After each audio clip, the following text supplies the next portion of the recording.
అందరికీ నమస్తే అండి. ఈరోజు మనము టమాటీ కొత్తిమీర పచ్చడి ఒకటిని, తర్వాత గోధుమ పిండితోని సులువుగా దంచుకి ఏవి లేకుండా చేసుకునేటట్టు ఒక అట్టు, తర్వాత వచ్చి చపాతీ గోధుమ పిండి అట్టుపిండితోనే చపాతీ రెడీ చేసుకునే పద్ధతిని నేను మీకు ఇప్పుడు చూపిస్తాను. ఫస్ట్ టమాటీలు ముక్కలు కట్ చేసేసి ఒక తపాల్లో వేసేసుకుందాము. ప్రజెంట్ ముందు ఈ టమాటీ చట్నీ చూద్దాము. ఒక తపాలా వేసేసి అందులోనే పచ్చిమిరపకాయలు కూడా వేసి పొయ్యి మీద పెట్టేసి మగ్గబెట్టేసానండి. చిన్న చింతపండు వేసి ఫుల్గా మగ్గిపోయే వరకు ఉంచాను. దాన్ని దించేసి మనము ఇప్పుడు అంతా వడకెట్టేద్దామండి. టమాటీ అంటే ఎక్కువ మంది చుట్టాలు వచ్చేటప్పుడు బాగా ఉపయోగపడుతుందండి ఇది. టిఫిన్లు సులువుగా చపాతీ పిండి కలిపి బాధపడకుండా చపాతీలు అట్టుతో పిండితో చపాతీలాగా మార్చేటట్టు చేద్దాము. ఇదిగోండి, నేను టమాటీలు ఉడకబెట్టేసాను కదా, ఇదంతా మనము ఒక దాంట్లో వేసేసి రసం అంతా తీసేసి ఉల్లిగడ్డకు ఆ మిశ్రమాన్ని మనము మిక్సీ కొట్టేసి మళ్ళీ అంతా కలిపేసుకుందాము. ఇదిగోండి చూడండి. అయితే అది రెడీ చేసుకున్న మిశ్రమాన్ని పక్కన పెట్టి దాంట్లోని కొత్తిమీర కూడా వేసేసి కొంచెం బాగా మగ్గబెట్టి పోపు పెట్టేసుకుందామండి. చక్కగా టమాటా చట్నీ సింపుల్గా రెడీ అయిపోతుంది.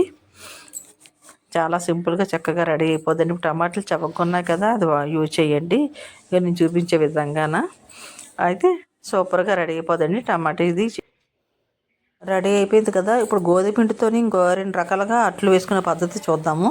గోధుమ పిండి తీసుకొని చిటికెడు ఉప్పు వేసుకున్నాను, వాటర్తో కలిపేసుకుని పక్కన పెట్టేసుకుందాము. అట్టుపిండిలా కలిపేద్దాము.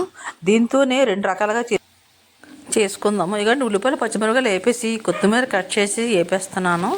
ఈ వేపేసిన మిశ్రమాన్ని బాగా మాడబెట్టకండి, తక్కువ సగం వేగేటట్టు చూసుకోండి. దాన్ని గోధుమ పిండిలో కలుపుతానండి. కదిపేసి ఒక్క అట్టు కింద వేసుకుందాము, చాలా చక్కగా వస్తుంది. రెండోది అట్టే చపాతీ కింద మారుద్దాము, అలా కూడా వేసుకుందాం. ఇదిగోండి కలిపేసాను. మనం ఆల్రెడీ ఉప్పు వేసాం కనుక మనం ఇంక వేయకండి, వేపినప్పుడు కూడా వేస్తాం కనుక ఇది అట్లాగే వేసేసుకుందాము. చాలా కూరలు ఏం అవసరం లేదు, చాలా బాగుంటుంది. పిల్లలకి ఇలా చేసేసి మార్నింగ్ పూట అర్జెంటుగా టిఫిన్కి ఎక్కడ పరిగెడతారు, ఇది చేసేసి పెట్టియండి, బాగుంటుంది. ఇక నేను వేస్తున్నాను చూసారు కదా. కొంచెం ఆయిల్ వేసుకోండి దీనికి మట్టుకు, ఎందుకంటే ఉల్లిపాయలు అన్నీ ఉన్నాయి కదా. కొత్తిమీరతో కూడా కలిపిస్తాము, చక్కగా సూపర్గా ఉంటుంది, తింటే భలే ఉంటుందండి. ఇదిగోండి చూడండి, చక్కగా రెడీ అయిపోయింది.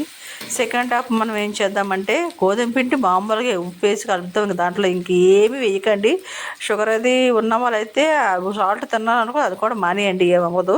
మామూలుగా నీళ్ళేసి కలిపేసేయండి, పిండిని కలిపేసి అట్టు వేసేద్దాము. ఇదిగోండి అట్టు వేస్తాను. దీన్ని చపాతీలాగా ఇది మటుకు సిమ్లో అవ్వాలండి, గుర్తుంచుకోండి. సిమ్లోనే అటు ఇటు నెమ్మది కాల్చితే చపాతీలా మారిపోద్దండి. చపాతీలు చేయడం బద్ధకం అనుకో, ఇది చాలా కరెక్ట్ అండి. నాకైతే చపాతీలు చేయబుద్దేదు, అందుకోసం నేను ఇలా అటు ఇటు సిమ్లో పెట్టి కాలిస్తే పొంగుతుంది చూసారా, చక్కగా సాయిల్ పొంగుతుంది కూడా, చాలా బాగుంటుంది. ఇలాగే రెడీ చేసుకోండి. ఆ టమాటీ చట్నీతో చక్కగా ఇవి తినేసేయండి, సూపర్గా ఉంటుంది. థ్యాంక్ యూ వెరీ మచ్ అండి. నా ఛానల్ చూసిన ధన్యవాదాలు. లైక్ చేయండి, షేర్ చేయండి, సబ్స్క్రైబ్ చేయండి మర్చిపోకండి.